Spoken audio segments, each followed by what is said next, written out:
getting the worst news ever. I'm sorry to tell you, man, he's been killed. There's wailing, hysteria.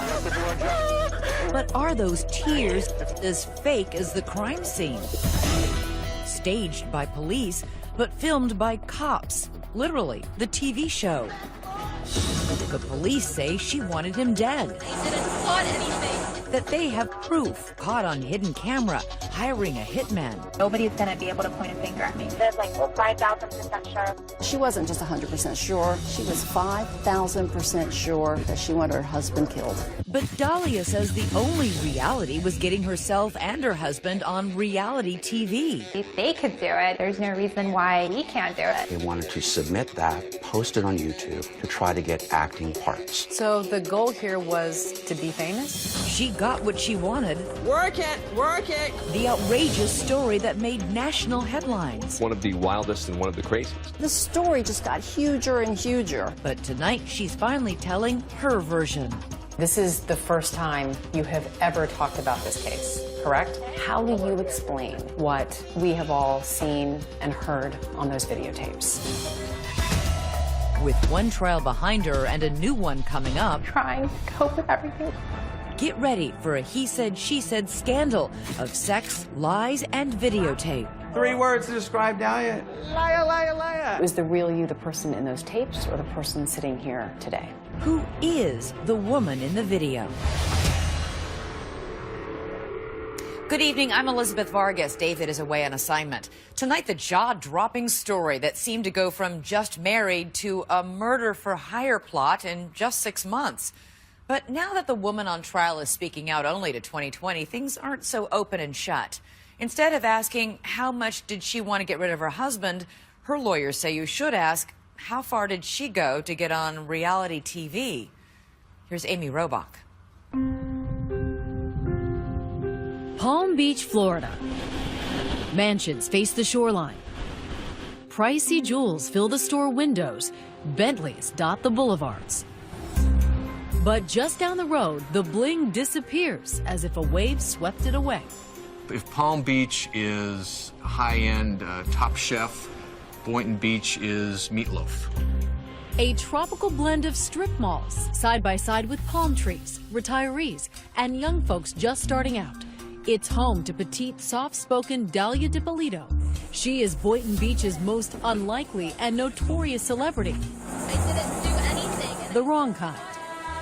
Miss Dippolito, is your husband Michael? Her road to infamy began with this video. It looks like police telling Dahlia her husband of just 6 months was murdered. Okay, I'm sorry to tell you, man, he's been killed. But watch closely, because nothing in this case is what it seems. Try to calm down. Turns out police are duping Dahlia. That whole crime scene, it's fake. Police claim Dahlia ordered a hit on her husband and that they have hidden camera video to prove it. Nobody's going to be able to point a finger at me. First comes love, then comes marriage, then murder. This story was on newscasts everywhere. Dahlia Dippolito, she is the Boynton Beach newlywed. Caught on tape taking a contract out on her husband. The hitman turned out to be an undercover cop. Police staged a fake murder scene. For 6 years, hounded by the press, but never saying a word. Until now. Walking on the sidewalk right now, this doesn't happen very often. No, this doesn't happen at all. This is the first time I've had to walk in a long time. Yeah, your every move is monitored. She's under house arrest, accused of solicitation to commit murder, tethered to an ankle bracelet. That's what it looks like, and it doesn't come off at all. She says she's on medication for what is unsurprising, depression and anxiety, and that faith is what gets her through each day. Her favorite escape? Listening to worship music. Her favorite band? Hillsong. All the songs are just about people going through struggles. I feel like I'm, casting away the negativity and just really bringing in light. What's been the hardest part? Not knowing when it's over, not being able to leave, watching everybody around me being able to come and go as they want, and I can't do that, and just trying to be happy for them as they're coming back and forth and stuff. Her downfall began, she says, the day she met what she thought was her dream man. What was your initial impression of Mike DiPolito? Charming. He was a workout fanatic and self-employed marketer, and more than a decade older. But no matter, they had instant chemistry. What drew you to him? He was really, really engaging, and I felt a really strong connection. We seemed to hit it off really quick. What do you think Michael saw in you? My personality. I guess we were active sexually, you know, that seemed to be on point. Well, there was that. And of course, Mike had a Porsche, seemed to have plenty of money, and a nice new condo in this complex, Renaissance Commons. What better setup to start a new life?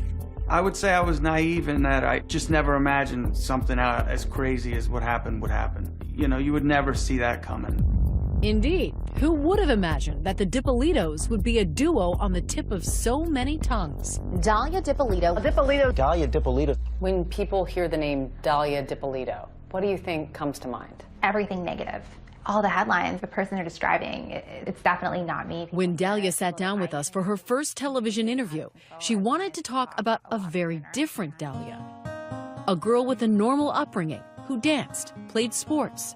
I had a really great childhood, happy, had a lot of friends.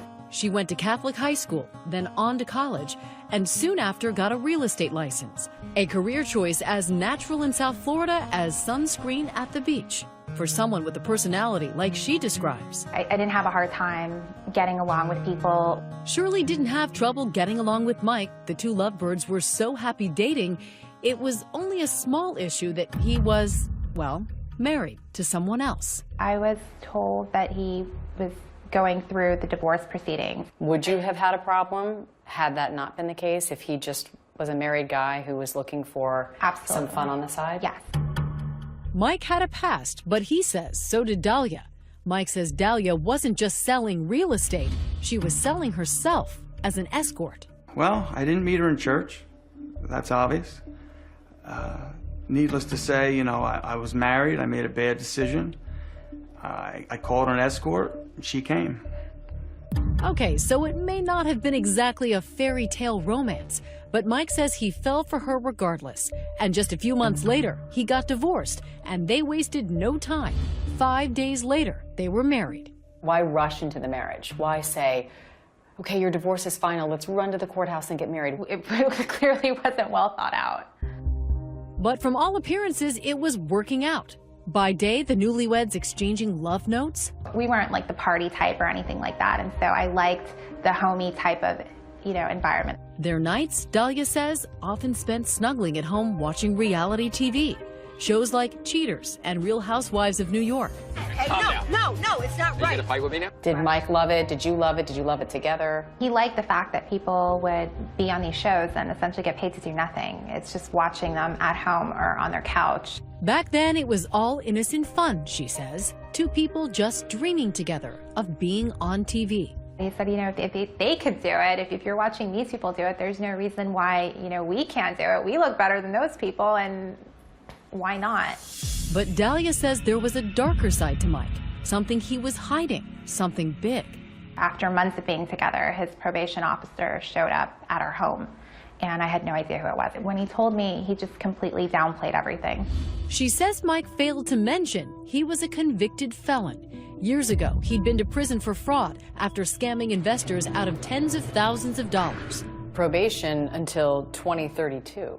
Right, and that was something else that I didn't know either. I wouldn't have dated him if I would have known. That's just silly. That's a lie. She's lying.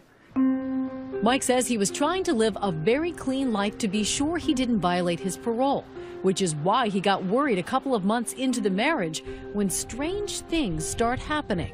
7 years, I guess, prior, I had no run-ins with the police. I meet Dahlia, and then within 6 months, I'm probably pulled over, had my house searched, and grabbed at every other area in Palm Beach probably 8 times. The cops say there's a reason they keep pulling him over. They are getting anonymous tips that he's dealing drugs. And I'm like, well, how's this happening? Strange things going on in his life and in Dahlia's too. Police say after just 6 months of marriage, she has other men in her life. Men who are helping her with a secret plan to get Mike's money, his condo, and get him out of the way.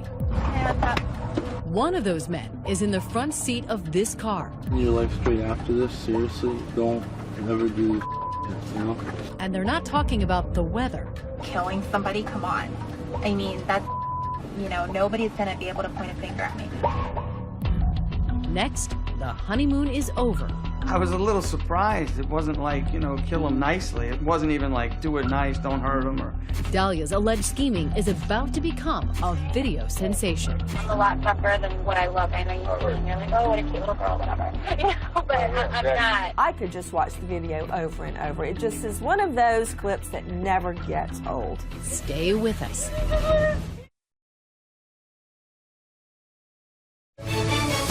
2020 continues with the woman in the video. The Boynton Beach Police Department, a small building in a quiet South Florida town.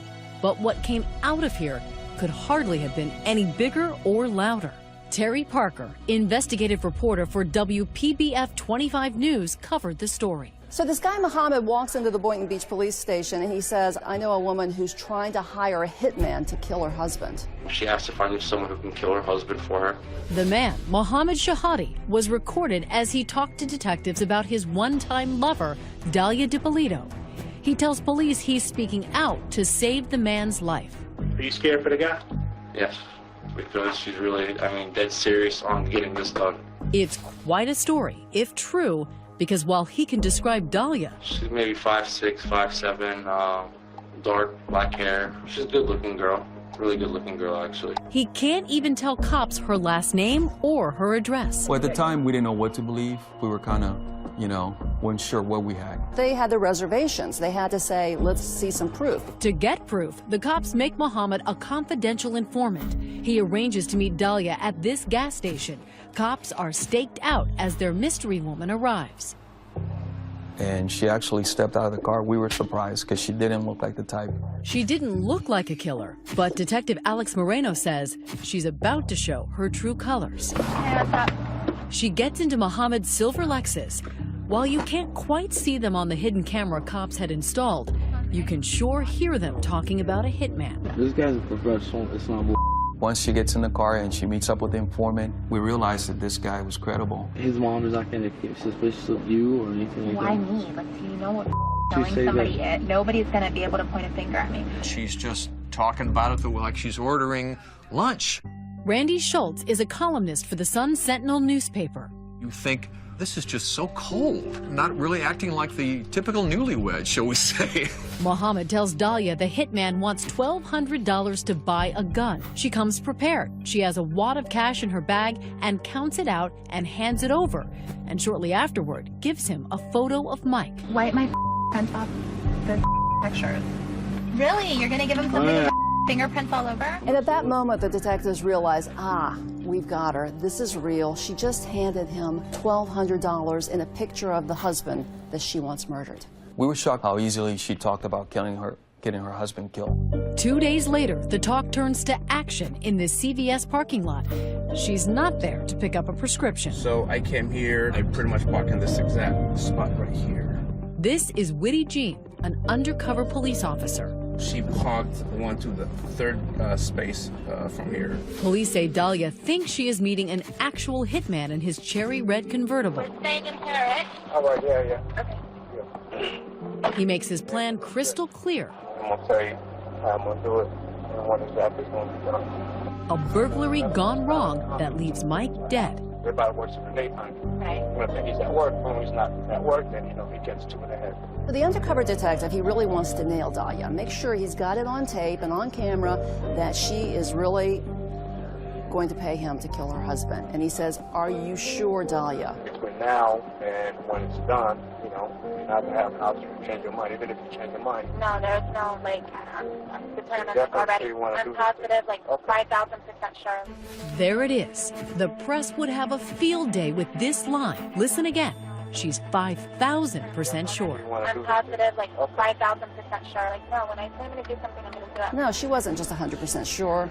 She was 5,000% sure that she wanted her husband killed. I was a little shocked because I didn't think she was going to be that open. Dahlia never backs off. No, I'm not going to, I'm a lot tougher than what I look. I know you see me and you're like, oh, what a cute little girl, whatever. But I'm not. You're beautiful. Thank you, but I just need to make sure everything's going to get taken care of. The not-so-cute little girl agrees to a plan. She will leave the house early Wednesday morning. I'll be in the house by 6:30 Wednesday morning, 6 o'clock. Sure enough, she's at this gym around 6 a.m. Wednesday, leaving Mike DiPolito home alone, in bed, still recovering from liposuction from 2 weeks before. At this point, the police have all the evidence they need. These are experienced officers. You know that you have enough. You have a case. Done. End of story. But not end of television show. Television show? Bad boys, what you gonna do when they come for you? That's right. Turns out a reality show has come to Boynton Beach. Got the video? Yep. And the timing couldn't be better. They'll be able to film the last part of the police investigation. Detectives, they were going to stage this fake crime scene. I hear a banging on the door. Sorry, yes. Sergeant Sheridan, Boynton Police Department. The TV show cameras are rolling when police wake up Mike. That's Officer Moreno at the door. Your wife has hired a person to kill you. Relax, just relax. Take it easy. Take a deep breath. Ben, sit down. The guy was totally in shock that this was going on. I was very surprised. I was like, because then it hit me like, this is a mess. They drive him away and transform the street to make it appear they're really investigating Mike's murder. The TV show Cops, along with Boynton Beach police, have cameras rolling when a detective calls Dahlia at the gym. We're at your residence, ma'am. Can you come right back to your residence, please? She's back in a flash, and now watch carefully. You be the judge of what happens next. Is your husband Michael? Okay, I'm sorry to tell you, ma'am. He's been killed. He's been killed, ma'am. I'm sorry. Listen. Try to calm down. We know the cops are acting. I can't let you see it, ma'am. What about Dahlia? I need you to take her to the station. Amidst all of that tremors and shaking of her body, there wasn't any real tears coming out of her eyes. The crying, the screaming, the bending over. Meryl Streep, wherever you are tonight, don't worry, you're safe. They hustled Dahlia off to this interrogation room for questioning. Another recorded moment. Are you sure that you don't know anybody who want to kill your husband? You wouldn't want to kill him, I hope. Not at all. It's almost like something out of Law and Order. There's no more games with you and I. Now we're going to get down to serious business. I want to know if you know this guy. Come here. They bring in Officer Witty Jean, the supposed hitman from the car. Get over here. You know who this guy is? No. You've never seen him before? I've never seen him before. She just stared at him. She said she didn't know him. And then, call it a resurrection. Oh my God! He's alive. Police have another surprise for Dahlia DiPolito. Here, please. Come here.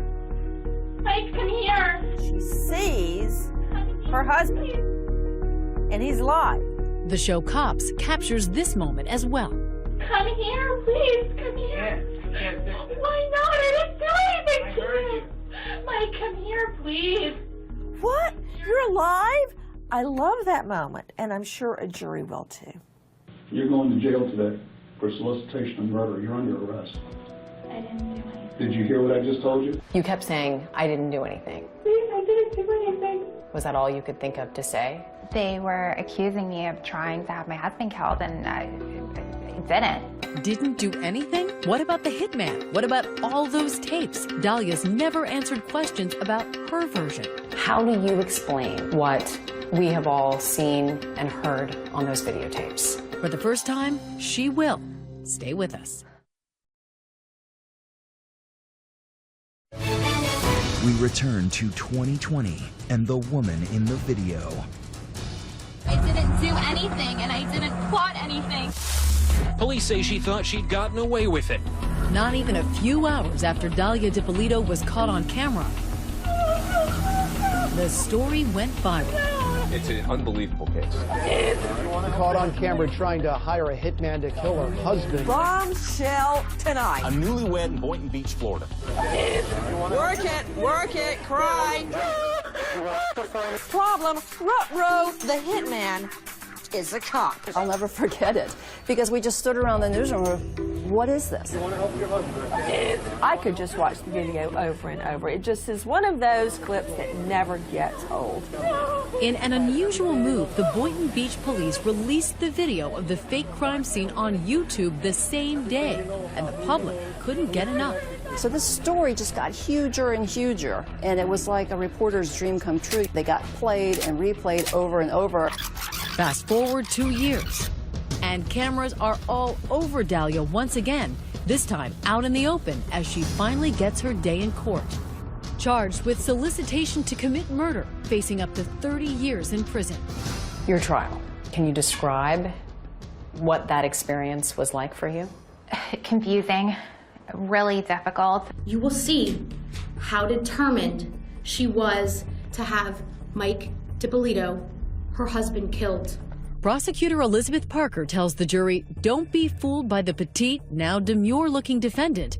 Dahlia is a scheming, plotting, would-be murderer. She has no guilt, no remorse, no concern for the safety of others. Really, really strong evidence. It's not often that you get the crime actually caught on tape. You know, every morning he's walking the dog like at a certain time.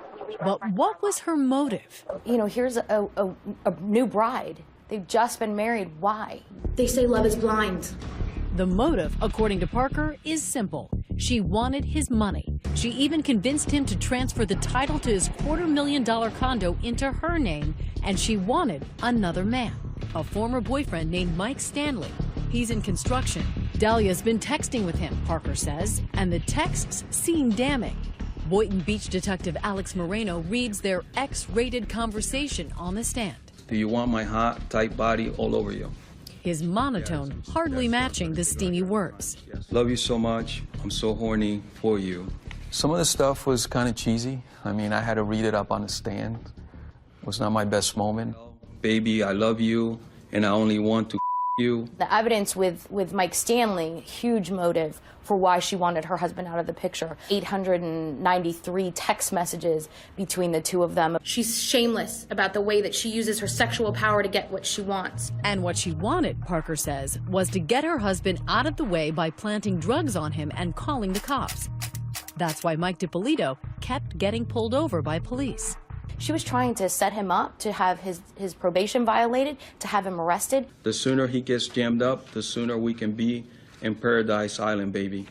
There were text messages presented at your first trial, sexually graphic messages between you and a man named Michael Stanley. Do you have any explanation about what happened? I didn't send those messages from my phone. Mike actually sent those text messages. Mike DiPolito, her husband, sent them? Dahlia claims her husband was playing games with her former boyfriend. Mike DiPolito denies it.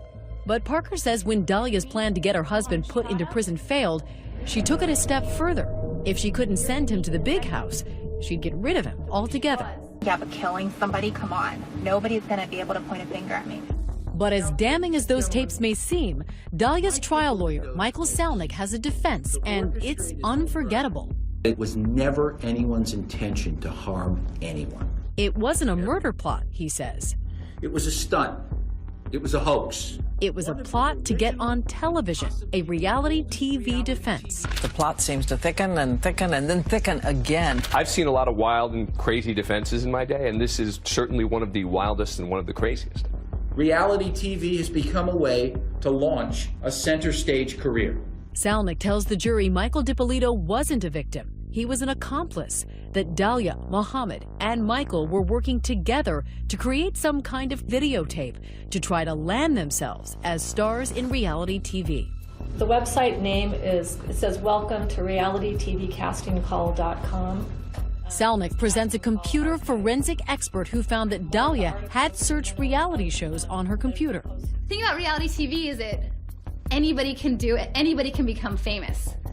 And a professor and expert in reality TV who explains how alluring it is to many people. If there's any way the defense is going to win here, I think she needs to take the stand. But she didn't. Why didn't you testify? It was a daily, yes, you're going to testify, no, you're not going to testify. And Did you want to testify? Yes, I did. You regret not testifying? Absolutely. Judge, the defense is going to rest. Still, as the jury goes to deliberate, Dahlia tells us her side was confident.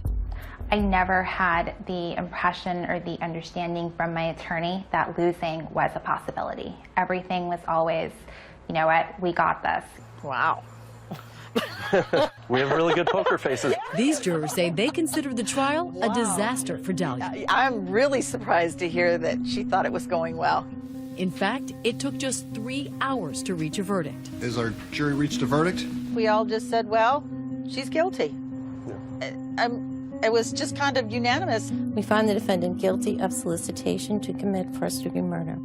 As for the reality TV defense, And the defense didn't present anything that really represented this was for a reality TV show. There was nothing. For them, the tapes told all. And she said, I am 5,000% sure. And that did it for me. I ask you to have some mercy. At her sentencing, Dahlia's mother, brother, and sister begged the judge for leniency. I need her here. Why did you get so emotional? Hearing my sister talk about how she's looked up to me. And she wished I could go, you know, and watch her get ready for prom. It was really emotional because I really value my family. Your web of deception. The judge is unmoved. There is absolutely no moral justification for your conduct. It was pure evil. I'm sentencing you to 20 years in the Department of Corrections. And when he said 20, it just it was numb. But when we return, a courtroom bombshell. She's getting a new trial? Exactly. Were you surprised? A new trial with 2 new lawyers, and guess where she found them? On TV. Mark Eiglar's. But here's the good news. I think the law is on the side. They say they have a winning strategy. I am 5,000% sure Dahlia DiPolito is innocent. And it comes from yet another TV show. Burn Notice. I want to pay you a lot of money to kill a lady. This episode has a plot twist that sounds familiar. I'm here because someone was hired to kill you. Is a TV crime drama the key to the case? Stay with us. I'm not going to, all right?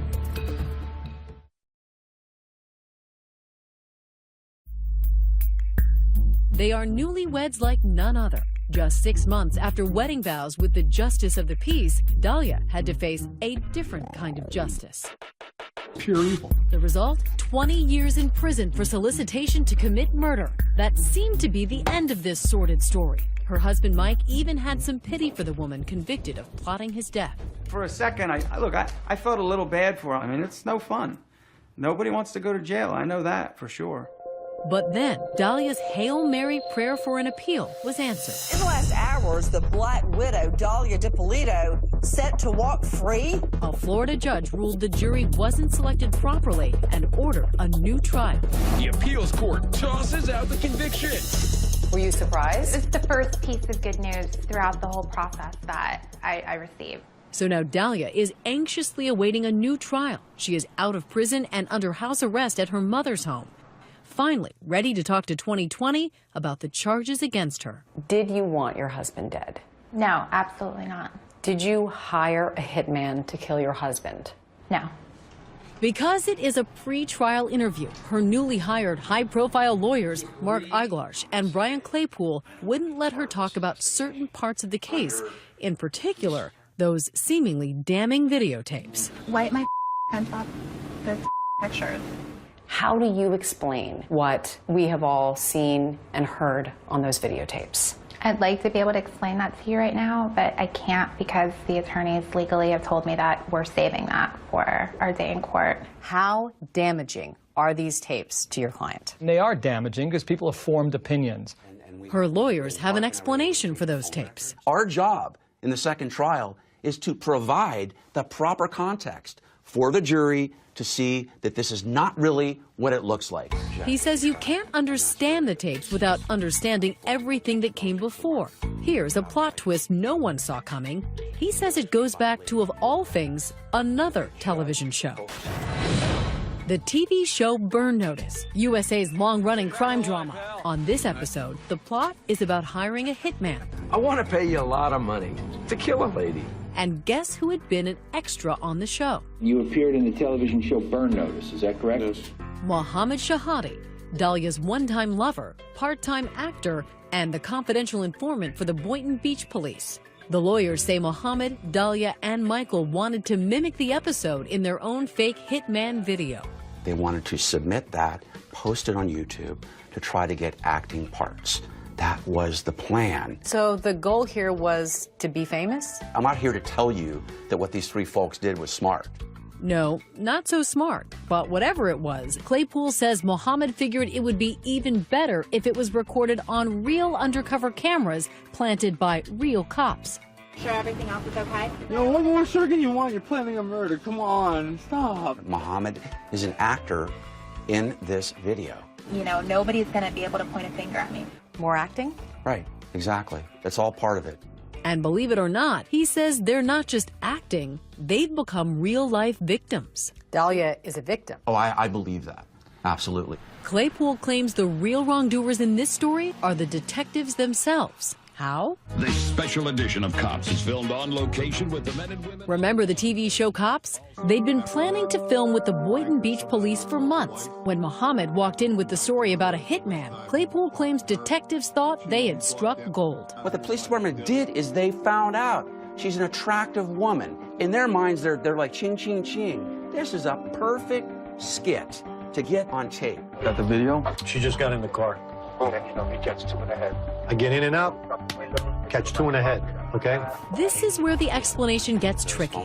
Claypool claims Mohammed realized his plans that sounded so good for a fake YouTube video were spinning out of control in real life. He wanted out, but detectives threatened him to make him continue as a confidential informant. He wanted zero part of that. Detective Marino was calling him 10 times a day. Dude, you gotta do it, you gotta do it, you gotta call her. Mohammed acknowledges he felt pressured by police in this deposition. Why did you believe that you could get prosecuted for this if you didn't continue to work with them? Because they told me that I could. Okay. Why would the police put pressure on Mohammed? Claypool says they wanted to make sure nothing stopped the Cops TV show from going forward.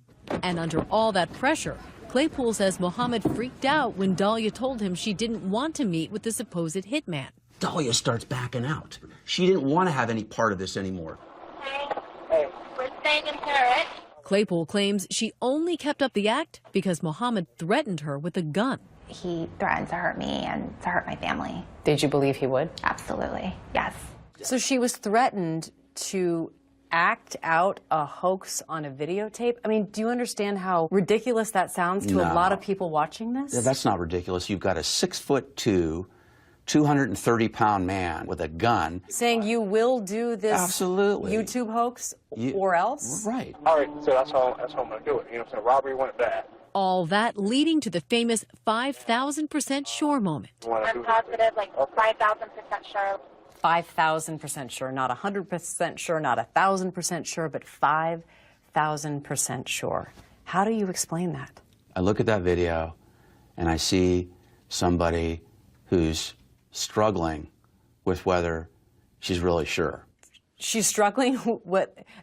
Why? Well, how is she struggling if she's 5,000% sure? Well, you might find that humorous, but when I hear people say they're sure, I'm 110% sure.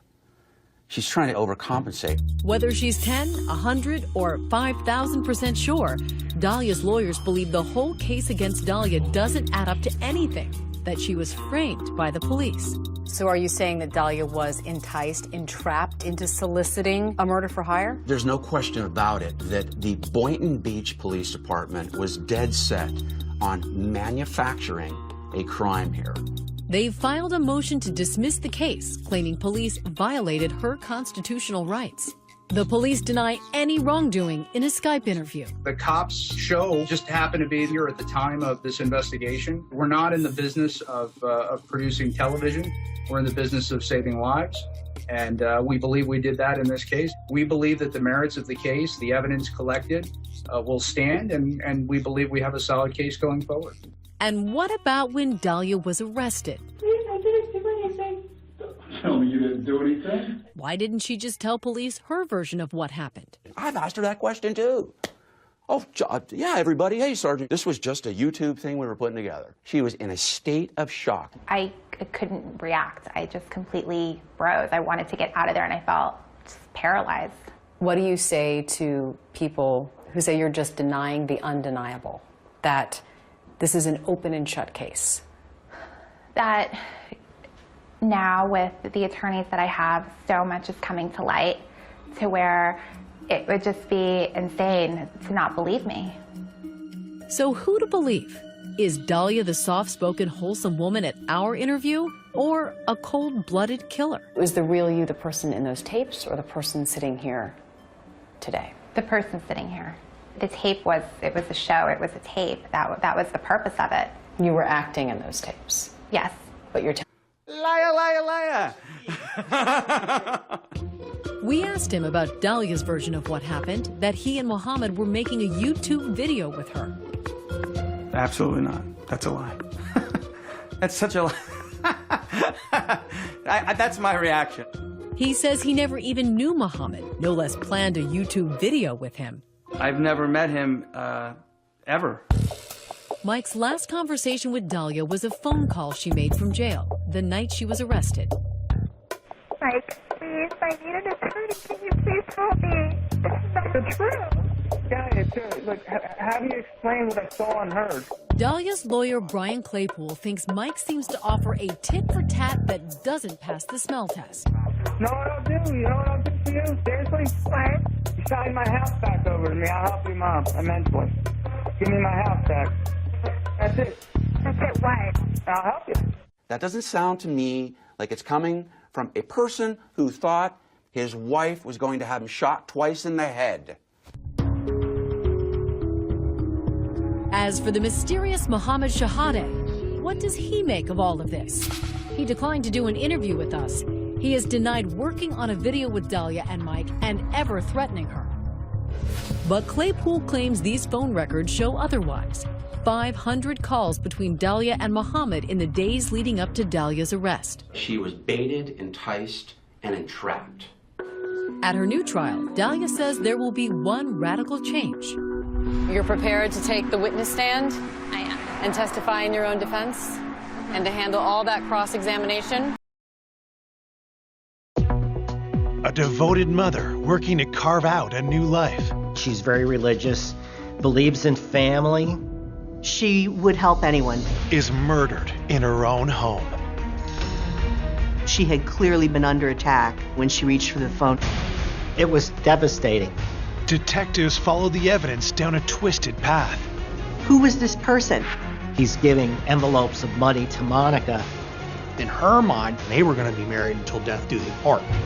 After a number of suspects emerge, they jokingly referred to themselves as the Orange Shorts Society. He cried, but it was very fake. Monica told me if anything ever happens to me, that he was responsible. The killer is someone no one could have predicted. The whole thing was just surreal. And I'm like, oh my God. It's a small, proud community where everyone knows their neighbor by name. It wasn't really even a town, it was rural. Good, decent people. You could just keep the doors open on warm days, sitting on the porch and just relaxing and enjoying the peace. It's a rural area in central Pennsylvania, so it's not typical for a violent crime to occur, and if it does occur, it's an abnormality. On a spring afternoon in 2010, that peaceful atmosphere is interrupted when dispatchers at York County Control get a mysterious call. Someone had dialed 911. 911. And no one was saying anything. Hello? The dispatcher that received the call was inquiring, hello, is anyone there? So the protocol at the time was hang up and call it back. They received a busy signal, so the phone was off the hook. They dispatched Southwestern Regional Police. A patrolman entered the residence and announced himself that he was with law enforcement. And as he made a right into the living room area, he discovered the body.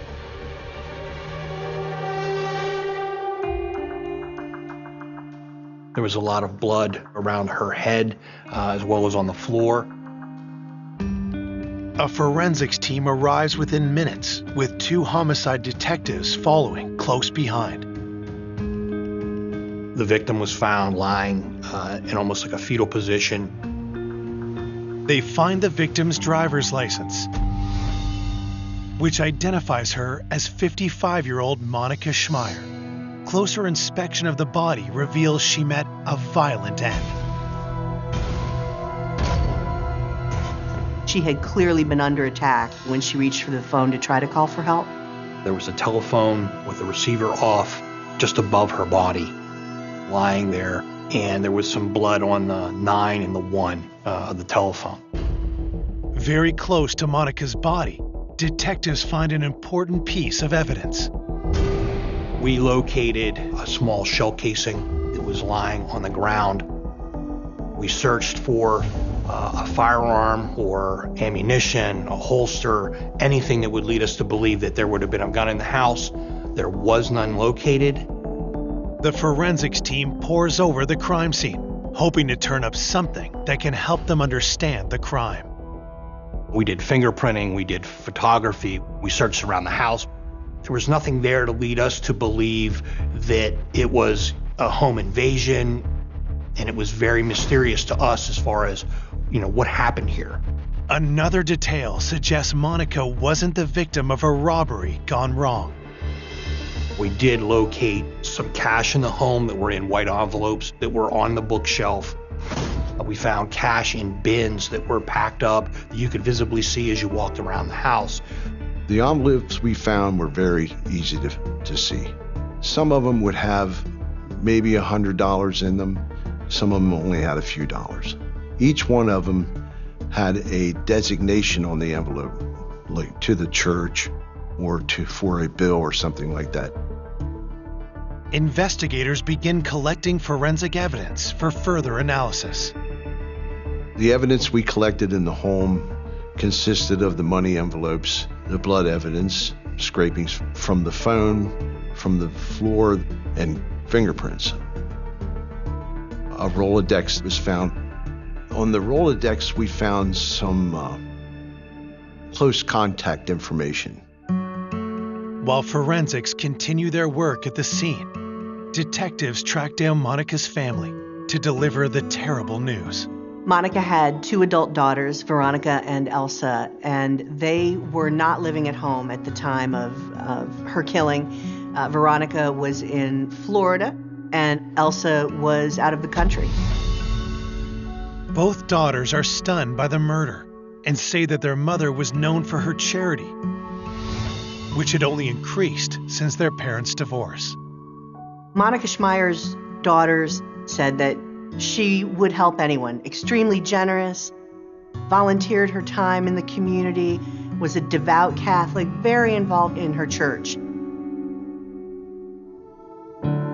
Monica's brother, Eric, is no less shocked when police inform him of his sister's murder. It was April 1st, which is April Fool's Day. I'm thinking, is this a prank? What, my sister's been killed? It was devastating. Monica was not only my sister, she was my next door neighbor. Detectives ask Eric to tell them more about his sister, in the hope that something from her past will point them toward her killer. We were raised in a Catholic family in northern New Jersey. We had a simple, frugal life, 5 siblings. I was the eldest and she was the 4th. She was the smartest out of all 5 of us. Monica was very studious and very determined. Even as when she was a little kid, she was a bookworm. She aced everything through college, grammar school, high school. Monica studied like crazy and went to medical school. She was going to do Her internship, she was starting it in New York City. As Monica was chasing her dreams, her life took an unexpected turn. She met John Schmeier, and they fell in love. She became pregnant, and that was a surprise to both of them. The young couple got married in 1981 and began building a happy life together. Monica became a mother, and she felt that she had really found her niche. And she just loved being a mother. John, he went and got his degrees, and he became an ophthalmologist, and was offered a position in Hanover, Pennsylvania. They asked me to come along and be the office manager. With John busy at work, Monica focused on motherhood and let her own career go by the wayside. She was supposed to do her internship, then she got pregnant again. I don't know how expected that was, but she loved it. Her focus became being a mother. She was dedicated to John and her 2 daughters. A nice wooden house with 60 acres. That's what she wanted more than anything. John gave that to her.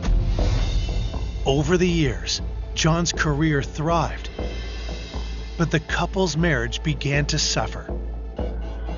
In 2003, after 22 years of marriage, he asked Monica for a divorce.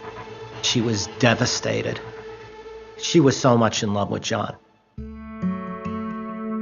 She's very religious, believes in family, so she didn't want to agree to divorce. She got suicidal, and she went into a depression. All she did was just cry, and you could see how miserable she felt. I was worried about Monica, but I felt if Monica needed any help, I was right down the street. Finally, in 2008, after 5 years of resisting, Monica agreed to sign the divorce papers. Their unusual settlement agreement helps investigators understand why Monica had envelopes of cash stashed around her house. John was paying Monica $1,700 a month in alimony. He had also given her the family home and much of their savings because it was him who wanted that divorce, not her. There was alimony being paid, but he did so in cash, which was weird because Monica didn't have a bank account. Monica Schmeier did not like to use banks, didn't trust them, preferred to keep the cash in her home. But with Monica having no other source of income, John grew wary of the arrangement. John was pissed off that he had to pay her in cash. He was upset that he had to pay her bills for her. He paid for everything. Could John's resentment have grown so great he wanted Monica dead? When detectives ask Eric, his answer is shocking.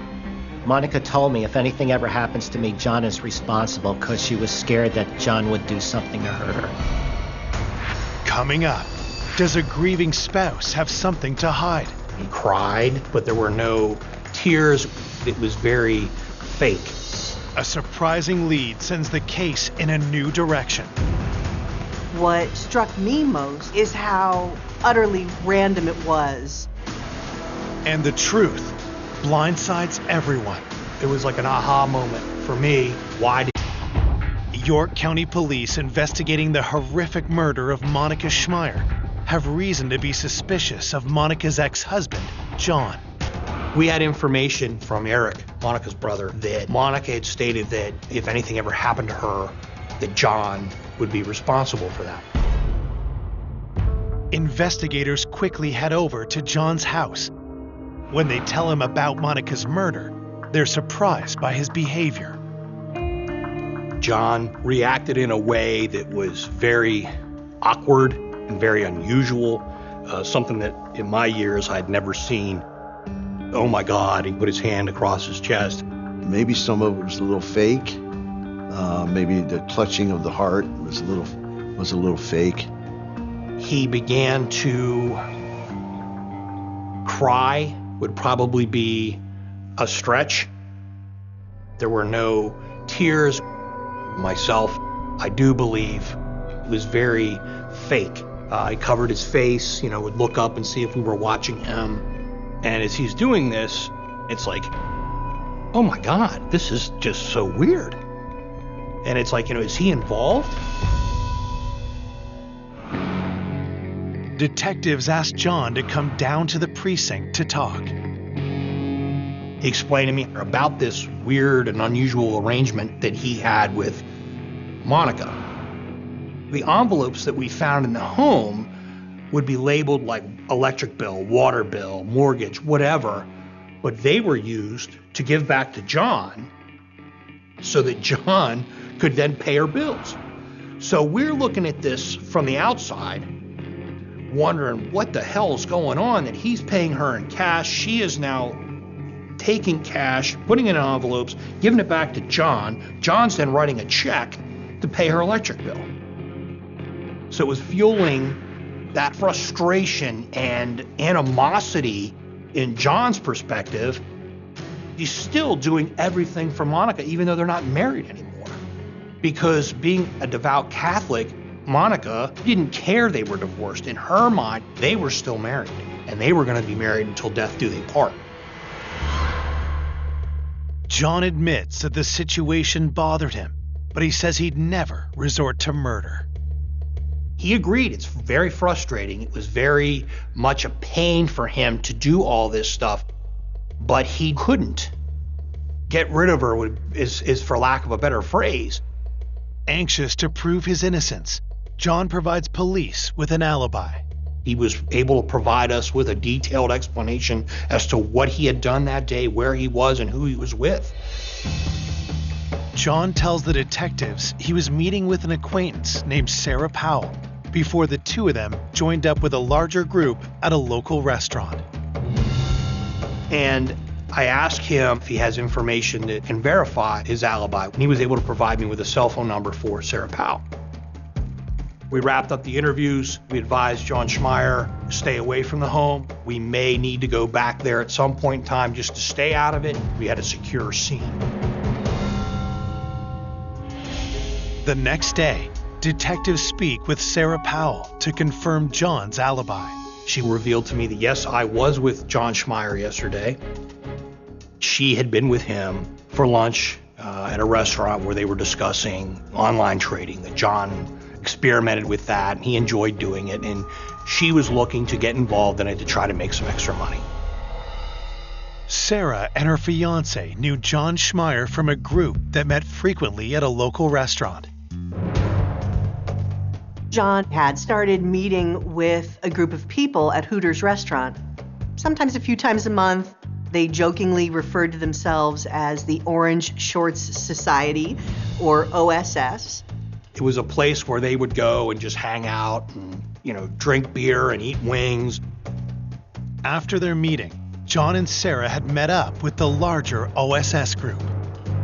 When I asked her who all was there, she was able to provide information that matched John's as far as who all was present that day.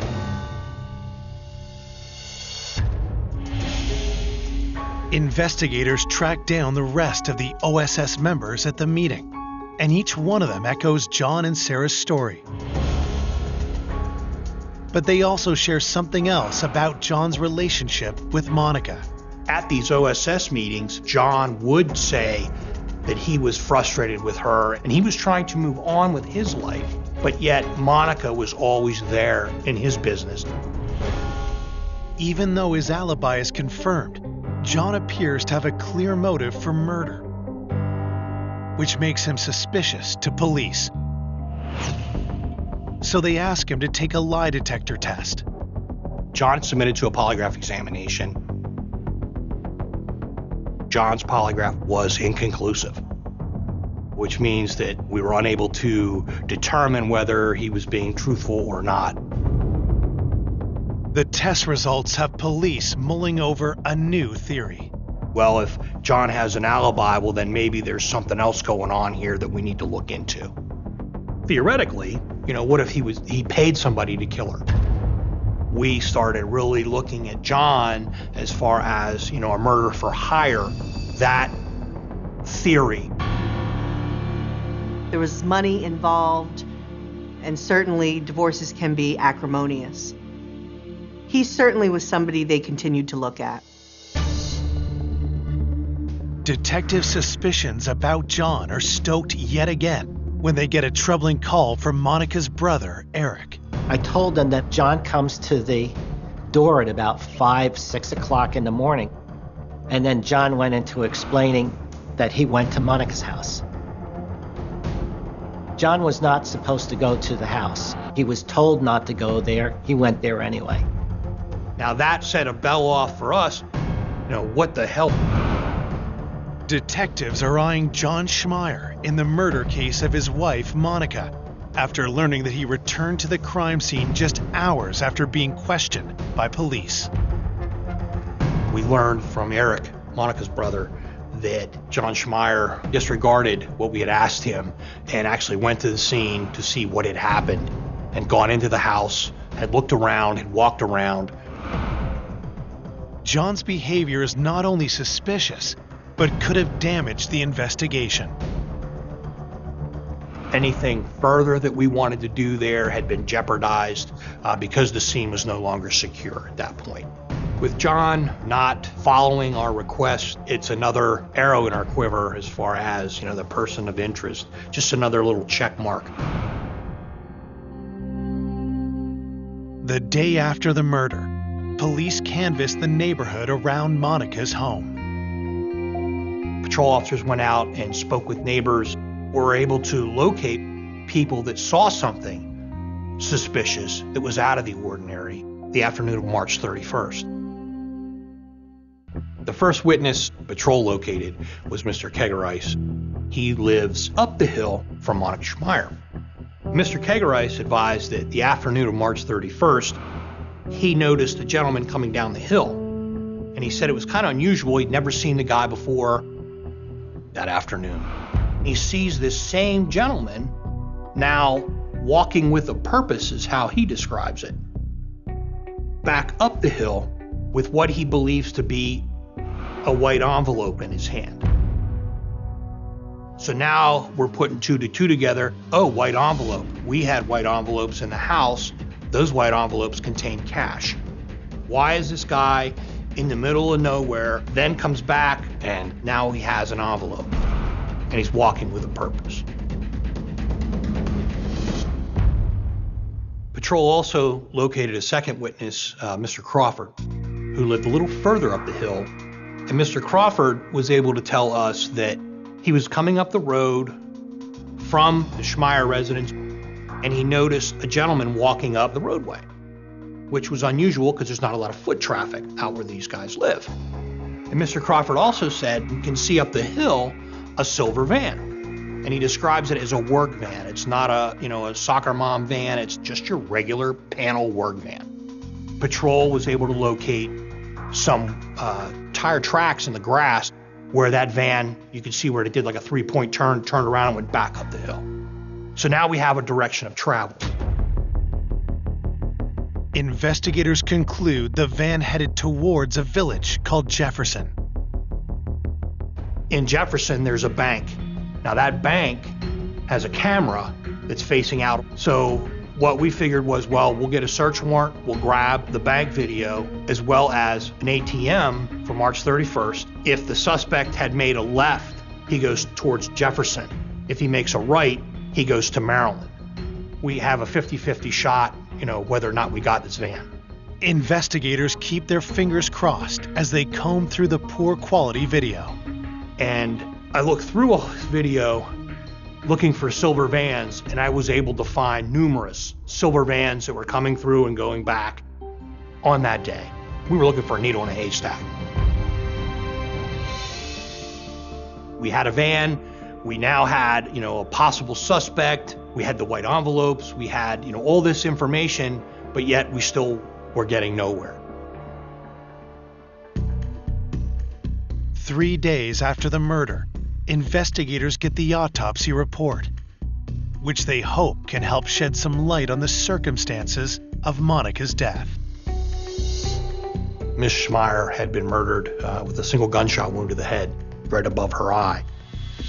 What also was found was she had a lot of trauma to the right side of her face and her cheek and lips area, indicating that there had been a struggle.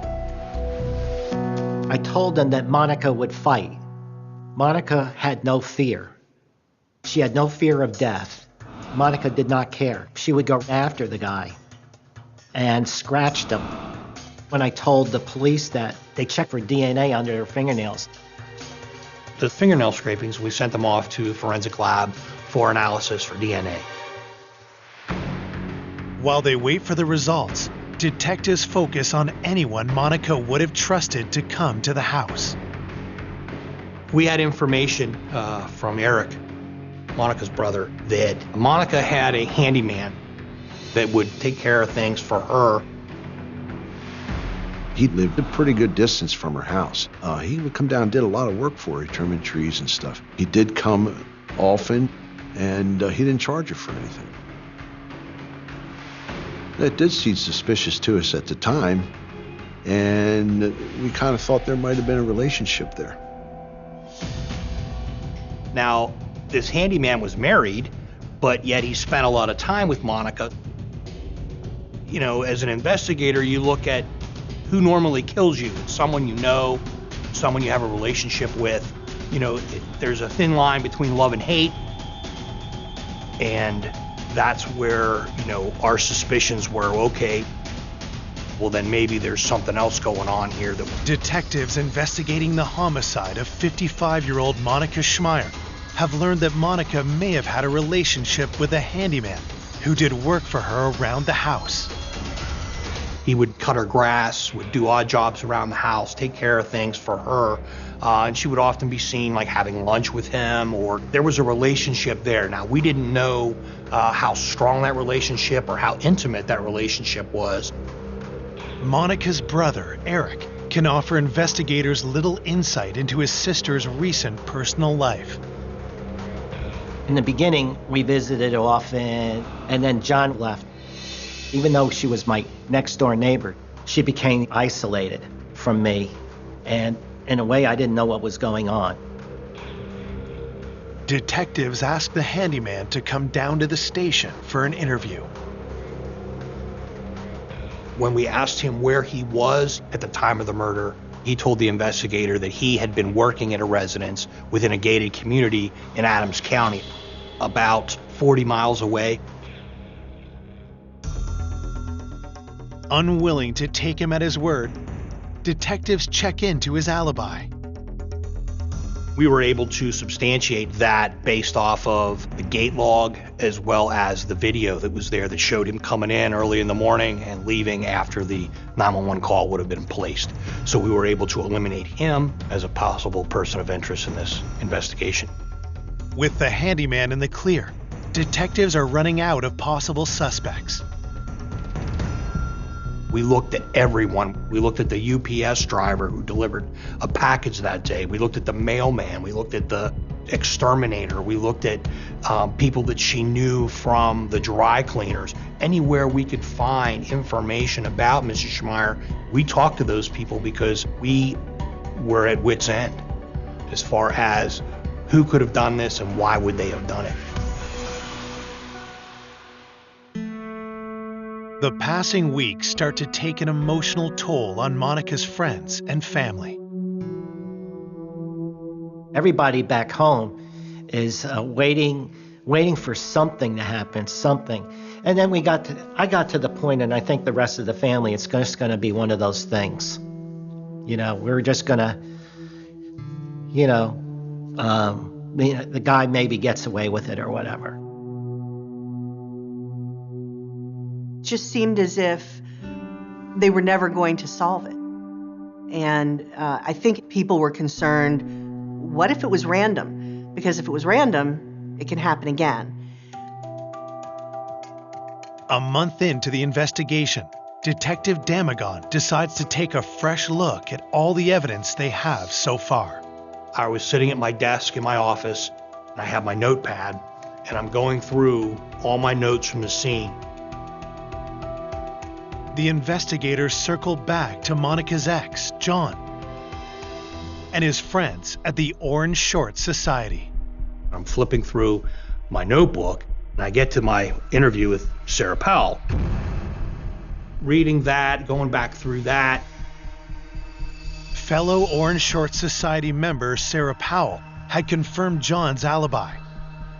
But now another detail suddenly jumps out to the detective. And immediately, light bulb goes off, and I recall, Sarah Powell telling me my fiance is usually there, but he wasn't yesterday. Sarah's fiance, Timothy Jacoby, is also a member of the Orange Short Society. But because he was unable to confirm John's alibi on the day of the murder, he had been off investigators' radar until now. Come to find out, he has a master's degree, he's college educated, he's a U.S. Air Force veteran. He made, better than average money. But when police search Timothy's name in their database, they make an alarming discovery. He had a prior arrest for a robbery of a jewelry store involving a firearm. Scooped up, I think it was close to $48,000 worth of jewelry. Turned around and ran out and dropped all the loot as he was running. They still caught him. He served prison time for that. An ex-con who's friends with John Schmeier. The discovery reignites detectives' murder-for-hire theory. We're lacking the nexus between Tim and Monica, and that's where the investigation kind of pivots to John Schmeier again. Clearly he didn't do it himself, but he could have paid someone to do it. Detective suspicions intensify when they check John's phone records. In John's cell phone records, we found a phone call the day of the murder from John to Tim Jacoby. And I'm like, oh my God. It was like an aha moment for me. So all this is beginning to fit together. We had information from Eric, Monica's brother, that Monica had stated at some point in time that if anything ever happens to me, John did it. So we were looking, did John Schmeier and Tim Jacoby conspire to kill Monica Schmeier? When police discover that John Schmeier's friend, Timothy Jacoby, is a convicted felon, they wonder if Schmeier may have commissioned him to murder his wife, Monica. I run him for firearms, and what does he own? A Kel-Tec 32 automatic, which is one of the manufacturers we're looking for. So again, another flag goes up. Now we got to tie him to a van. Was Jacoby the man witnesses saw driving the silver van close to Monica's house around the time of the murder? But the problem we're seeing now is he doesn't own a van. We then identified where he worked, and he has access to a silver work van that they sign out on a calendar. You just go in and you check the calendar. If it's available, you put your initials in there, and on Tuesday you get the van. Investigators asked for the company's logbook to see if Timothy had the van when Monica was killed. We're going through it, and wouldn't you know it, there's only 11 months there. And the 1 month is missing is March 31st. It's the date of the murder. Once we found that Tim Jacoby had access to a van, we checked that bank surveillance video, and we were able to locate a van that's the same make and model as the one that Tim Jacoby had access to, coming out a route that would lead someone towards Tim's home. The evidence piling up against Jacoby is compelling, but detectives will need something more concrete if they're to file charges. We make the decision we're going to hit Tim's house with a search warrant. Tim did not say one word. Not why are you guys here, what's going on, nothing. Silence. other than a smirk on his face. The search quickly uncovers damning evidence. We found a firearm that had been stolen in a burglary in Florida some years before. So Tim, being a felon, he was not to possess any kind of firearm, and he was currently on parole, so we charged him with possession of a firearm as well as receiving stolen property. His parole was violated, and he was put in jail. In addition to the stolen gun, investigators find a strange piece of evidence that leaves them scratching their heads. In a detached shed that was on the property, we found a small barrel about, I don't know, that long, maybe 2.5 inches long. And it appeared to me that it was consistent with a .32 or a small caliber firearm barrel. Could this barrel be part of the murder weapon? While it's sent to the lab for analysis, detectives have some questions for Jacoby. But Jacoby isn't interested in talking. Tim invoked his right to counsel, advised that he didn't have anything to say, and that he wanted his attorney present. While Jacoby stonewalls, detectives question his fiancée. When we interviewed Sarah, Sarah denied any involvement to the point where she was physically upset.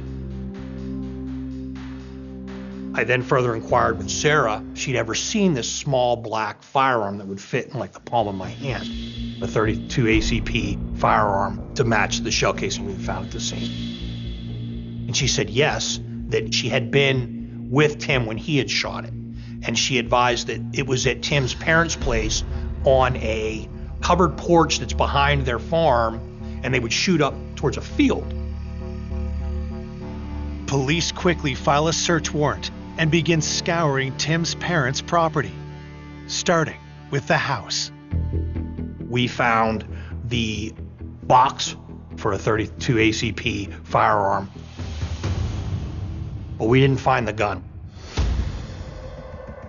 I went out back looking in the grass, trying to find, a shell casing, something that's going to help us. We didn't find anything.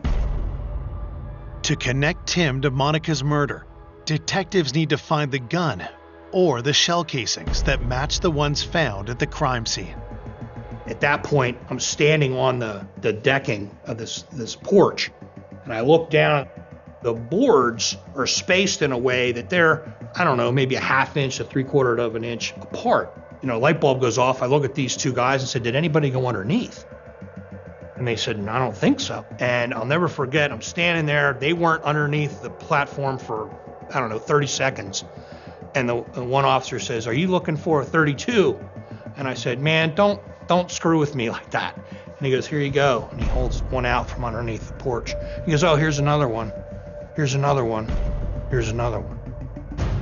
The shell casings we found at the Jacoby farm were matched up with the shell casing from the murder scene. The gun that fired the shot that killed Monica Schmeier is the same gun that fired those rounds that we found at the farm. But before detectives could bring murder charges against him, one question was crucial to their case. Why would Tim Jacoby kill Monica Schmeier?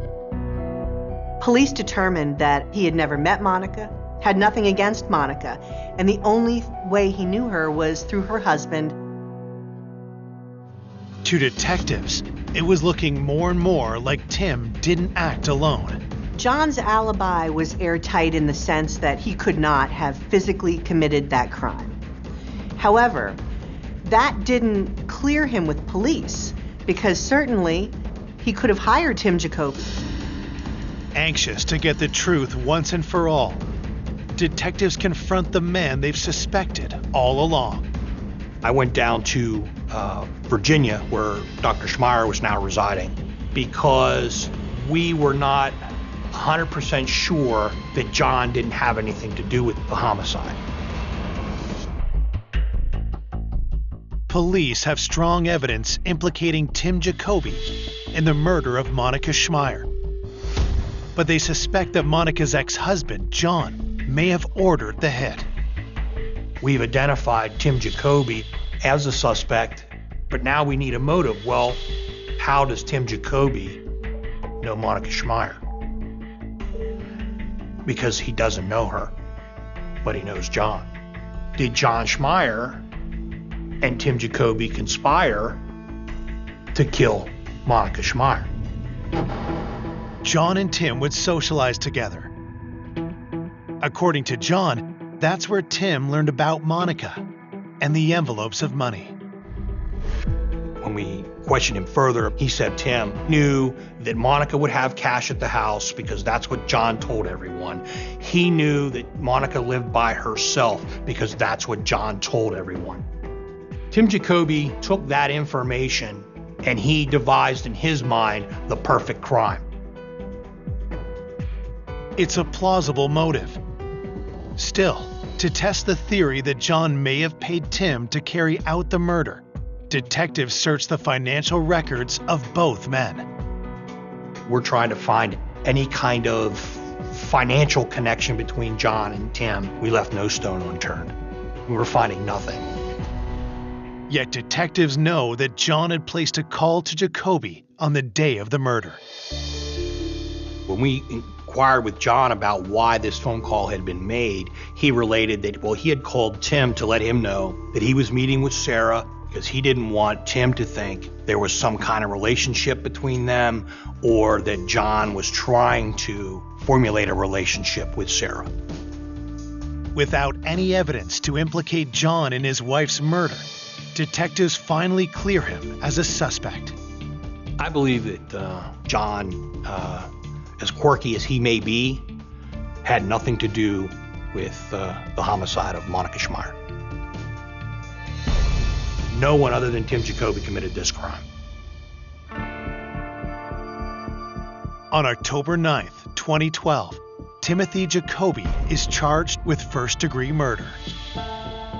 Someone she had never met that John knew. The whole thing was just surreal. 2 years later, the case goes to trial, and prosecutors lay out how they believe Monica's murder unfolded. We believe that afternoon, Tim signed out the van in Lancaster County. He came across, parked the van, walked up to the home. Whether he knocked on the door or he rushed the house, whatever, he overtook Monica, whether it was by surprise or by force. At some point, she made a run for the phone, at which point she brought the phone up to make the call, and she was shot. Worried police are on their way, Jacoby panics. Tim, in haste, grabs what he sees on the counter, walking with a purpose, with an envelope in his hand, and leaves.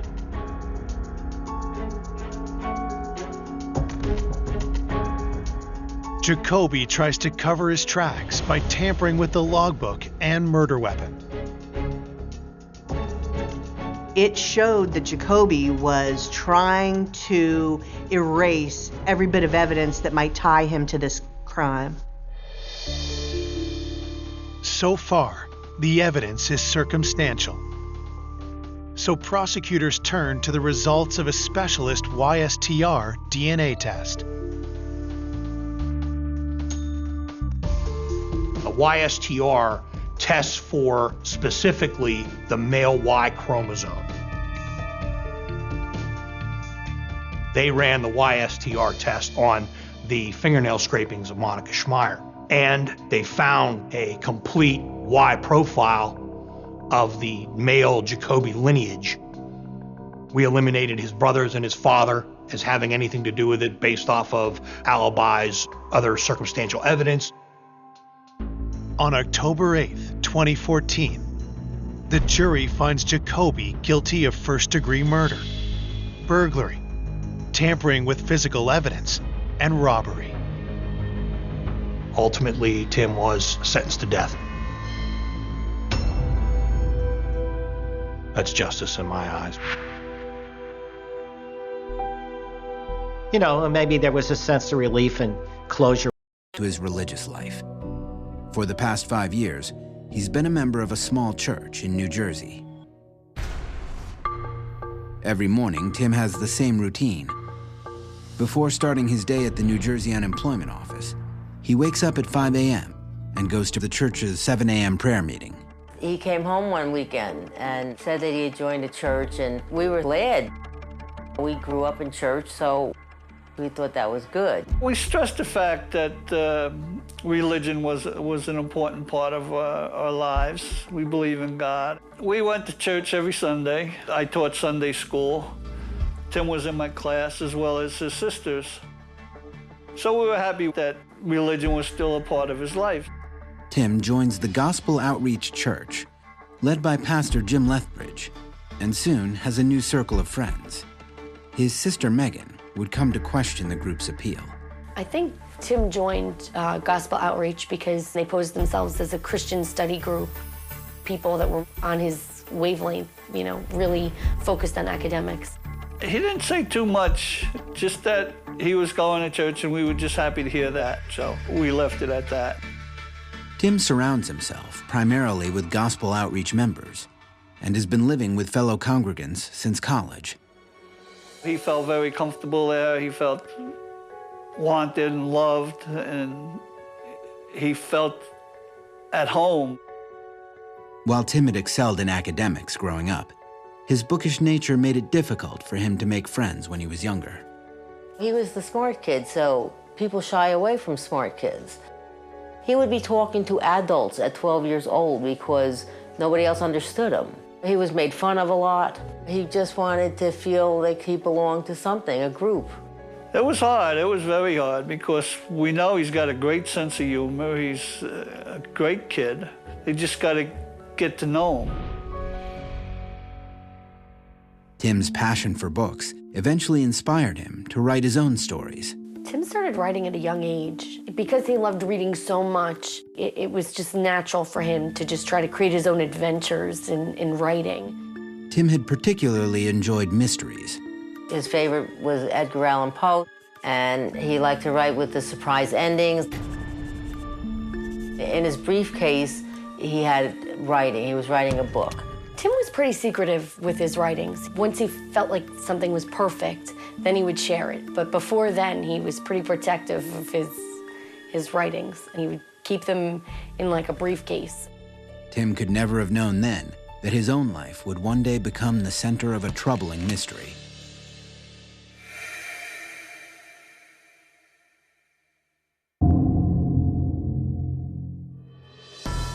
On September 28, 2004, an average Tuesday, Tim's day begins as usual. According to his roommate Roy, also a member of Gospel Outreach, Tim wakes at 5 a.m. to go to the 7 a.m. prayer meeting. But on this day, Tim's morning unfolds differently from his normal routine. His fellow church members report that Tim never arrives at morning prayers. Even before his disappearance, Tim's family is uncomfortable with the way Tim makes church activities the central focus of his life. Whereas before he would come down and join us for church on Sunday as a family, now if he did come down, he had to leave right away to get back to the group. It was more about, you know, I got to get to Bible study, or I have to get to men's group, or I have to get to choir. It was mandatory for him to attend. Family members worry that Tim's religious commitment is pulling him away from them. Well, there was a big change in Tim. He didn't come around as often. He was very secretive. He wouldn't communicate with us. And that was tough because before that, we always had a good communication. It was just really out of character for him, just not like him to miss the family function or to not call. And it was happening more and more frequently. I didn't like what was happening. I didn't like that he couldn't be with us. Every time he had to go somewhere, he couldn't go by himself. When my sister was in the hospital, he would come down to see her, but he always had somebody else with him. And they made a statement once where it's like, well, we wanted to make sure there was a real Aunt Kathleen. Phyllis Carney sensed a pressure on Tim to distance himself from his family. I think they don't want you to talk to anybody else outside the group, because they always say, well, don't tell anybody about us because they won't understand. Rick Ross is consulted nationwide by families and law enforcement. He has made a career studying religious groups, including gospel outreach and Pastor Lethbridge. In my experience, the families that have loved ones in gospel outreach have very limited communication. When a group isolates members, they do that in order to create a kind of bubble. If they can control everything that goes into the mind, they can control the mind itself. So by isolating people from family members, they create an environment in where what the group wants them to think and feel is constantly being reinforced. I think they were telling them, we're your family now. You don't need your family. We're your family. Well, churches bring people together. They don't tear them apart. Tim's family notices that his devotion to gospel outreach and to the teachings of Pastor Lethbridge seems to have a physical effect. He changed his appearance. He always had short hair in college. And one summer when he came home, he had long hair and he had a ponytail. We didn't think much of it. Actually, it looked good on him. But then one Sunday, we went and sat in on a church service, and lo and behold, the minister happens to have long hair and a ponytail. And so do several other male members of the group. But then one day he came home with short hair and surprised me. Then we saw Lethbridge right after that, and Lethbridge had cut his hair. Gradually, Tim's parents begin to see gospel outreach as very different from the kind of church in which the Carneys had grown up. We had gotten a phone call from parents who have a son in the group also, and they had some concerns about the church and they wanted to talk to us about it. That's when everything kind of fell into place. Things that we joked about, we thought was kind of funny, but once we started talking to these people, it wasn't funny anymore.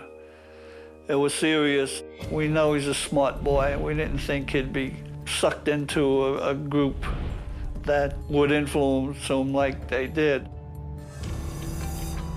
In 2003, the year before Tim disappears, his ties to gospel outreach grow even stronger when he begins seeing a woman who is also a member of the congregation. He came home and said he was courting. That's the word they used. I said, well, what kind of word is courting? I wasn't, you know, they don't use that word anymore. That's such an old-fashioned term that was a little strange too, I thought. Tim's family was bewildered by his dating rituals. They could sit next to one another, but they couldn't hold hands. If they wanted to hold hands, they had to hold a fork. She held the fork halfway, and then he would grab a fork the rest of the way. And that was their way of being with one another. They couldn't touch. At Tim's college graduation party, his sister Megan noticed that some members of gospel outreach seemed to have more conservative customs than other couples she knew. There was 3 people watching TV, and the couple that was supposed to have been together weren't sitting next to each other on the couch. There was somebody in between them. It seemed like none of the girls could ever be alone with their significant others. There always had to be like a person watching to make sure that they were following the rules. When his parents bring up what they perceive as the church's strict doctrines, it becomes a source of tension in the family. We try to avoid talking about the church because then that only goes into an argument, and then we start yelling at one another. He was constantly trying to prove to us that it was a legitimate group, or it was a good group, or that there was nothing wrong, that everything was fine and happy. I think part of that is that he wouldn't want my mother or my father to worry. But part of that is almost as if maybe deep down he knew that some of the things that they were doing weren't how we were raised or how we grew up. All the Carneys knew of gospel outreach was what they heard from Tim, that it was a Christian fellowship devoted to studying the Bible. Despite his family's concerns about the strict lifestyle that gospel outreach seems to require, Phyllis Carney sees Tim's relationship having a positive impact on her son. Oh, he seemed very happy. He really did. He seemed very, very happy with her. I mean, he brought her to the family Christmas party. If he's happy, then you're happy. But about 7 months after Tim's relationship begins, the Carneys learn some disappointing news. One day he just came and said they had broken up, and that's all he would say. Looked like he was upset about it, but he wouldn't talk about it. And that was it.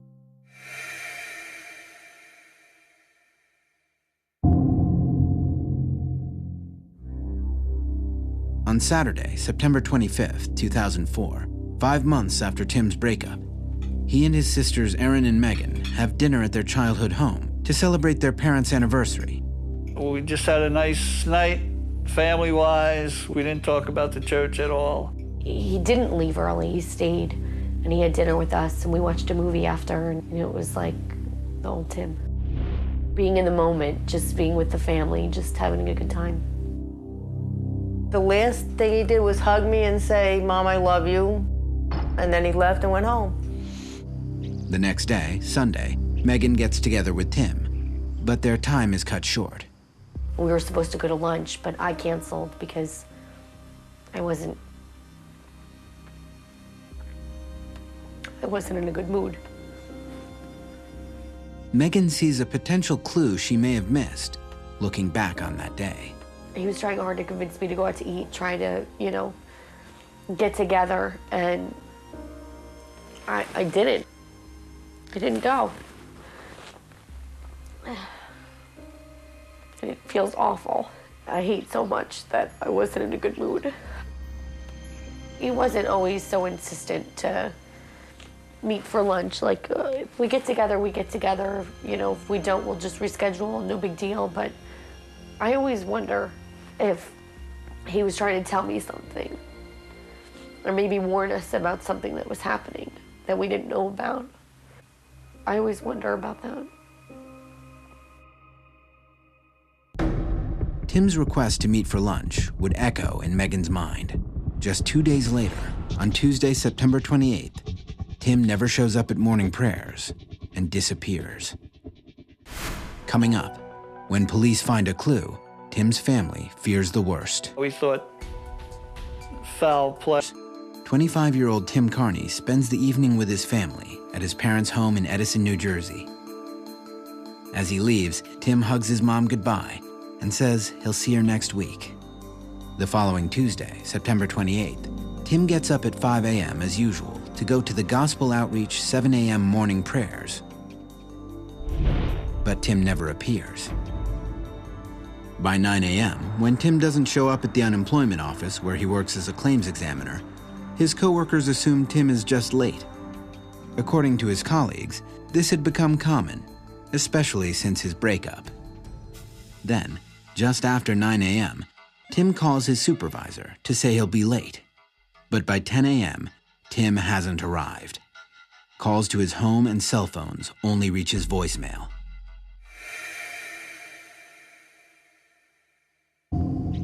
The next day, the Carneys get a call every parent dreads. His roommate Roy called and wanted to know if Tim was at our house because he didn't come home that night. Well, no, he's not here. We called his cell phone and it just rang. No one picked up. Alarmed, Phyllis and Ed Carney file a missing persons report with the police in Butler, New Jersey, where Tim lives. When detectives search his home, they find no indication that Tim was leaving for longer than just a normal workday. Detective Colleen Pascal is on the team investigating Tim's case. Nothing was taken out of his home of importance. If he again intended to go away for long, he did not take any of his belongings. His room was intact, his clothes were still there. Police discover Tim took something with him that at the time seemed normal for him to bring to work, along with his wallet, keys, and cell phone. We understand that he took the silver briefcase. It's believed that there were writings in that briefcase, which is something that he always carries. According to investigators, after Tim calls his supervisor around 9 that morning, all outbound activity from his cell phone stops. On Wednesday, September 29th, the day after Tim vanishes, a clue appears. We received information that somebody had found a wallet A patron at the Lyndhurst Diner spots Tim's wallet in the eatery's parking lot. The restaurant is on Route 23, halfway between Tim's apartment and his office. Police learn from the diner's employees that someone matching Tim's description used to eat breakfast there often. Unfortunately, by the time police received the tip about Tim's wallet, it has already been sitting at the diner for several days. When the wallet was found, they called the phone number that was in his wallet, and his roommate obtained the message, but the message didn't get to the police that day. The police didn't find out about the wallet for quite some time. They could have questioned people a lot sooner instead of quite a few days after. Police canvass the area around the diner, but find no leads. The wallet still contains Tim's credit cards, leading police to believe this was not a robbery. What's missing also doesn't suggest foul play to Al Schumann, a private investigator hired by the Carney family 6 months after Tim disappears. Curiously, what was missing from the wallet was nothing except his driver's license and his college identification card. Since nothing valuable is missing from Tim's wallet, investigators now reason that he may have left it there himself. If so, they need to find out why. Because Tim is an adult, his case centers on one concern. Did he vanish of his own free will, or has he been abducted? If he chose to be missing on his own, if he just left and did not want to be found, then that in itself is not a crime. He's not a child. He doesn't have to report to his parents where he is.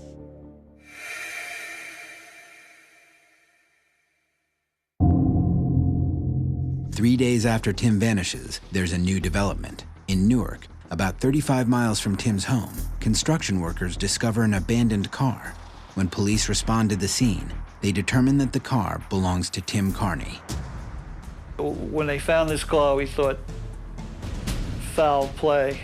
So we were very worried at this point that something terrible had happened to Tim, because they thought, well, maybe they found his body there also. And they said, no, it's just a car. There's no sign of Tim.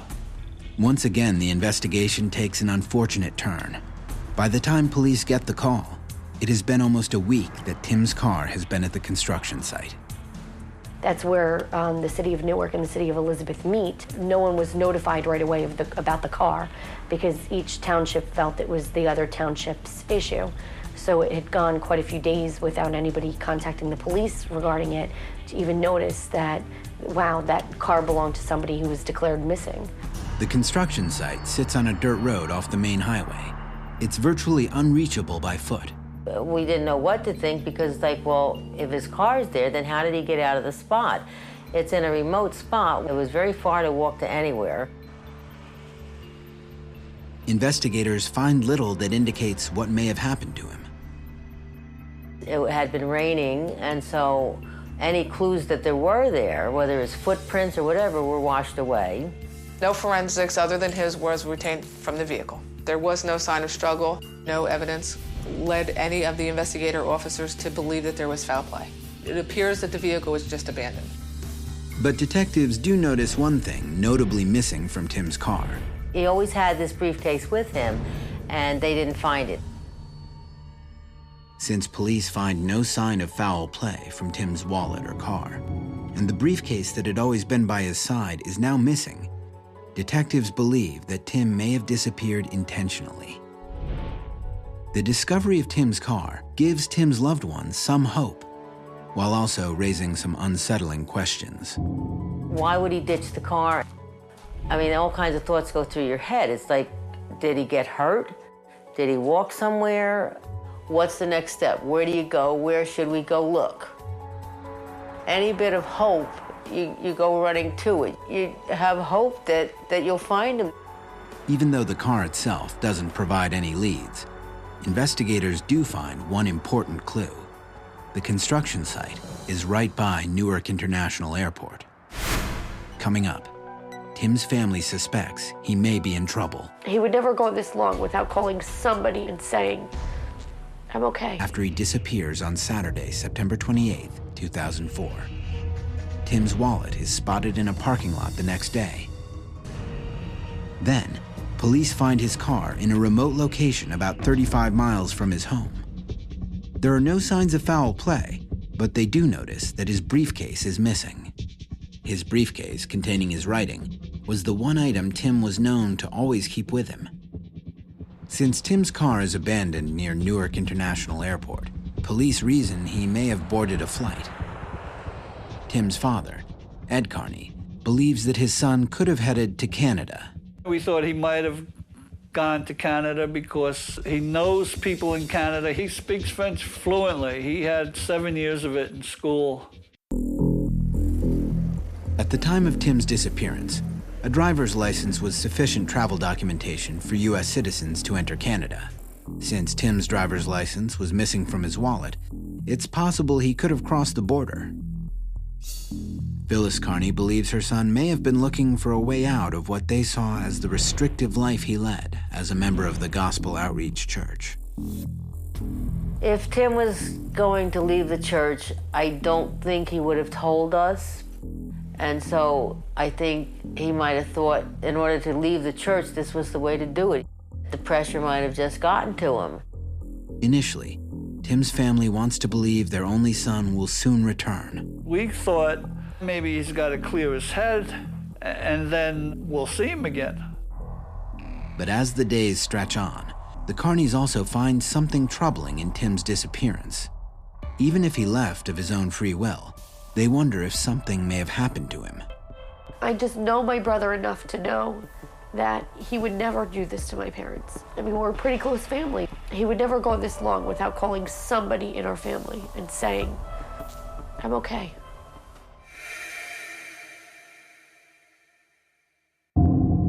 Ed Carney speaks to Pastor Jim Lethbridge soon after Tim goes missing. Just days later, members of his church and Lethbridge leave for a weekend retreat. And he told me when they come back, he'll give me the full support of him and the church and looking for Tim. I thought it was odd that they all decided to go away for a weekend and not help me find Tim. Rick Ross has seen this response to a disappearance with other religious groups. When there's a group and it's very small, like the Lethbridge group, which has just a handful of members really, and someone important like Tim Carney leaves, who everyone regarded as at one time a loyal and devoted member, it creates doubts in the group. So in order to get a handle on that, a leader may sequester the group and go into a kind of retreat where he or she can then spin the departure of the valued group member for damage control. Once Gospel Outreach members return from the retreat, the Carneys hope for their support in the search effort. I specifically called Pastor Lethbridge to request his assistance, and he just was unavailable. He couldn't be bothered. They might have known if he was depressed. He was with them more than he was with us. Any one of them could have helped us, but nobody talked to us, nobody called. And that's more disappointing than anything, that nobody wanted to help us. After private investigator Al Schumann also reaches out to Gospel Outreach members, he says he gets minimal cooperation. The church members were reluctant to speak. As a matter of fact, they were very curt and abrupt in response. Then, Ed and Phyllis Carney speak to other parents of Gospel Outreach members. They report learning that Tim's congregation has a very different understanding of his disappearance. And I was shocked to find out that they're told that Tim's okay. According to the Carneys, Jim Lethbridge has given his congregation a disturbing account of Tim's disappearance. That Tim is not missing at all, and that his parents know his whereabouts. He told them we kidnapped our own son. He just feels that my parents have done something with him and that, you know, we're hiding him. We're certainly not hiding him. We're trying to bring him home. Still pursuing the theory that Tim might have boarded a plane, investigators examine travel manifests in the hope of finding Tim's name on a flight out of Newark. Their search comes up empty, as do Al Schumann's inquiries with Canadian authorities. I contacted the Royal Canadian Mounted Police They said that at that point, border patrols had tightened to the point where they were almost certain that he could not have gone into Canada from the United States without being detected. But investigators realized that Tim could have found a way to make himself nearly invisible to anyone trying to track him. The search for Tim Carney might be targeting the wrong person. He could have assumed a new identity due to his employment. Tim's position at the state unemployment office put dozens of Social Security numbers within his reach, giving him the ability to create an entirely new identity. If Tim did assume another identity, it would be virtually impossible to track him among the thousands of passengers who travel daily through Newark Airport. Phyllis Carney suspects that with a new identity, Tim could easily avoid detection. He's a very average-looking guy. I mean, he doesn't have blue hair.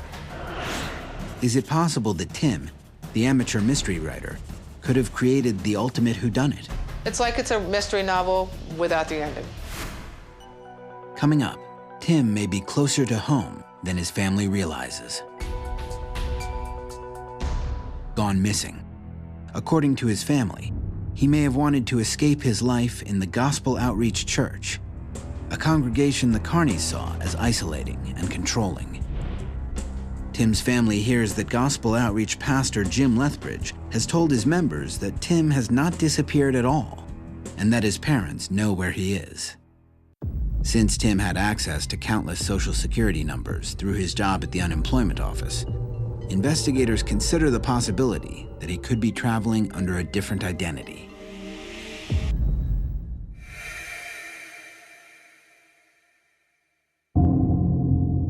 Police get a lead that heats up the local search again. Since his disappearance, investigators have been monitoring Tim's bank account and credit cards. For 3 days, the accounts have shown no activity. But suddenly, on the 4th day after Tim goes missing, bank surveillance images reveal a man accessing Tim's checking account. On October 2nd, there was an image taken of a male party withdrawing money from his account. He's wearing a baseball cap. The baseball cap was pulled down very low over his eyes so that you could not see who the individual was.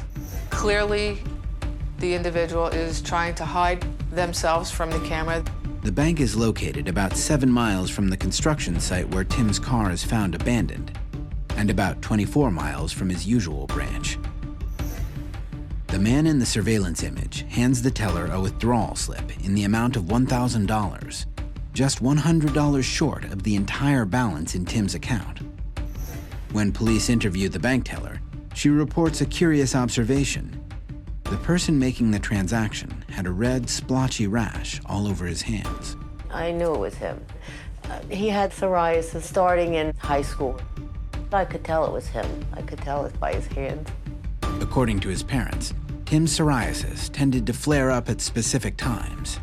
Stress plays a role in it, so that would be something that would tell us that it was Tim. Detectives show the bank teller photos of Tim, and she identifies him as the man who made the withdrawal. Upon inspecting the withdrawal slip, police discover that it includes Tim's driver's license number as proof of ID. The evidence confirms investigators' belief that it was Tim making the transaction. When authorities check the bank's surveillance images, there is nothing that suggests Tim was being forced to make the withdrawal. The individual who was there did not appear to be under duress. But Tim's sister Megan isn't convinced that the man believed to be Tim was acting alone. There was no parking lot shots to see if he was by himself or with somebody else. Without his car, it would have taken Tim over 2 hours to walk from the construction site near Newark Airport to the bank. Investigators believe someone may be driving him around. But the question remains, even if Tim is with someone, is he in trouble? Authorities examine Tim's financial history for clues to his disappearance. What they find surprises even those closest to him. Tim had approximately $20,000 in credit card debt, a huge sum for anyone, particularly a civil servant making around $35,000 per year. He did not have a lavish lifestyle. He lived in a local apartment complex. He drove a basic car. Oh, we figured he was doing okay. He's got a decent job. He's making a living. He was making ends meet. Tim was the last person his family would expect to be in debt. My brother was always good at saving. If he wanted a computer, my parents wouldn't buy it for him. He was always really good about saving to get whatever he wanted. He always had money. He always had some type of emergency fund. But when authorities investigate his work life, they learn that Tim often borrowed money from his coworkers. Sometimes he didn't even have the 70 cents tolls to go home with. You know, he'd have to borrow that. He'd borrow money for lunch. Tim's family suspects that his involvement with gospel outreach may have been a factor in Tim's large debt. When he joined gospel outreach, we started to notice that he didn't have as much money as he did before. According to police, gospel outreach informed them that as a nonprofit organization, it collects annual dues that total about 10% of each member's yearly income. The Carneys believe Tim may have felt pressured to give gospel outreach more than just 10%. He was giving a lot to the church. He got a part-time job also on top of his full-time job. We didn't realize the income that he had, it just wasn't enough to live on after all that he was giving to the church. I do believe that he may have had to pay using credit card debt and things like that to remain a part of this congregation. According to Tim's family, the impact of his contributions to the church was evident. I just remember a conversation with my mother and my brother. My mother telling him that, you know, he needed new shoes. And I remember my brother getting upset and telling her that you're expected to give 10% or more than 10%. 10% seemed to be the minimum that they were expected to give to gospel outreach and Pastor Lethbridge. Still, investigators have no way of knowing whether finances, church-related or otherwise, play any role in Tim's disappearance. With no new information, the search for Tim Carney begins to look bleak. What makes it disturbing is you have a whole lot of questions, but we don't really have any answers, nor do we have a way to find those answers because there are no leads. Coming up, witnesses say they've seen Tim. But is it him? And is he in danger? He seemed very tense and very nervous.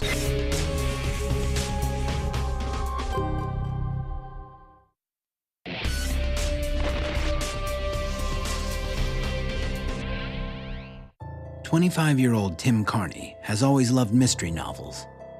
And after vanishing on September 28, 2004, some evidence suggests that Tim may have written himself into a mystery of his own creation. Police find Tim's wallet and car within 1 week of his disappearance. They establish that neither the wallet nor his car show signs of foul play. Then, a man looking like Tim appears on bank surveillance footage, withdrawing nearly all the money in Tim's checking account. With hopes that Tim might still be nearby, the Carney family works tirelessly to find him. I was passing out flyers, various businesses and restaurants along Route 23, the corridor where Tim would drive his car to and from work.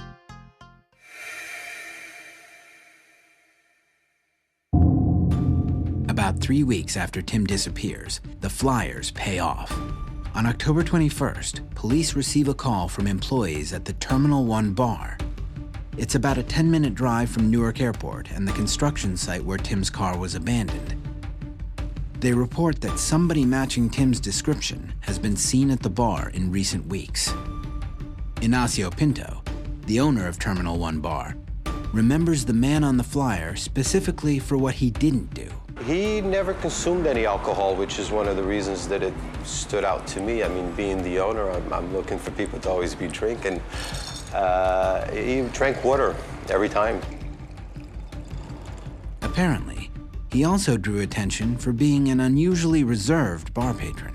What I remember about him the most is really the look in his eyes. It's like he had a lot of inner turmoil, and he had a lot of stuff that he was just, you know, in his mind that he was thinking about. I mean, most people come to a bar, they come to sort of, you know, let loose, and he was anything but that. His look, his energy was saying, leave me alone. He seemed very tense and very nervous.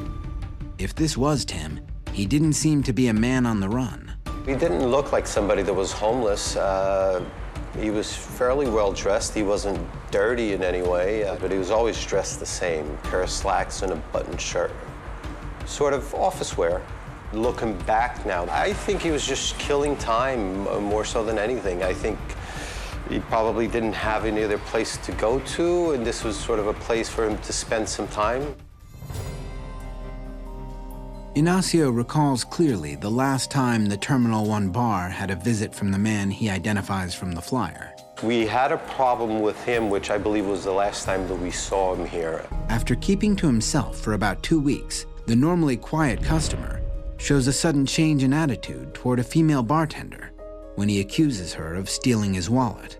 He caused a ruckus because the bartender said, you know, look, you gonna buy a drink or not? And then he accused the bartender of stealing his wallet and just making a scene at the bar. My bartender wanted him thrown out because he was rude, it said something that was inappropriate, and he tried to reach and grab her. We just asked him to leave, he left, and he didn't really put up a fight. He just took off, and we never saw him after that. The report of this incident leaves the Carney family concerned about Tim. He's not a confrontational person. He didn't like fighting with his sister. He didn't like fighting with anyone. That's not the Tim that we know.